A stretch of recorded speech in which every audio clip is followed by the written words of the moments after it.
Hello everybody! Isa na naman pong two-move chess puzzle po ang ibabahagi ko po sa inyo. Ganyan po siya. White first to move and block. Mate in two moves. Ang kanyang king ng block ay nandito po. Mayroon siyang dalawang pawn.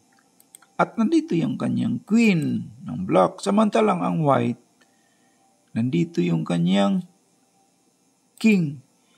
Mayroon siyang dalawang bishop, isang rook, isang knight, tatlong pawn, at nandito yung kanyang queen ng white. Ang direksyon ng white ay pa-forward po pa ganyan. Ang direksyon ng black, pa ganyan. Wala na pala pong matatakbuhan ng kanyang black na king. Nandito po. White first to move and block. Mate in two moves. Sa loob lang ng dalawang tira ay mamatihin na itong black na king. Wala naman po siyang matatakbuhan yan. Ang direksyon ng white ay pa-forward po pa ganyan. Ang direksyon ng black pa ganyan ang direksyon. White first to move and block. Mate in two moves. Sige nga, sinong mag-volunteer sa inyo dyan? Mag-solve ng two-move chess puzzle, kagaya nito.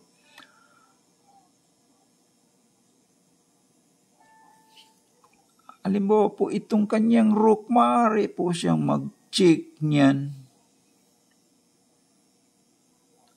Halimbawa dito, double check na po siya niyan. Double check na siya. Ang sagot naman ng black na king, punta lang siya dito. Pag ganyan, nasaan na yung check for mate dyan? Pag nag-check naman itong kanyang queen dito, mayroon pa naman siyang matatakbuhan dito. Tapos na yung two moves. Pag nag-check naman itong kanyang queen dito sa kabila, mayroon pa siyang matatakbuhan dito. Tapos na yung two moves. Sige nga, sinong mag-try sa inyo dyan? Mag-solve ng two-move chess puzzle kagaya nito. Sa loob lang ng dalawang tira ay mamati na itong black na king. Wala naman po siyang matatakbuhan dyan. White first to move and block. Mate in two moves. Ang direksyon ng white, pa-forward, pa ganyan. Ang black direction, pa ganyan.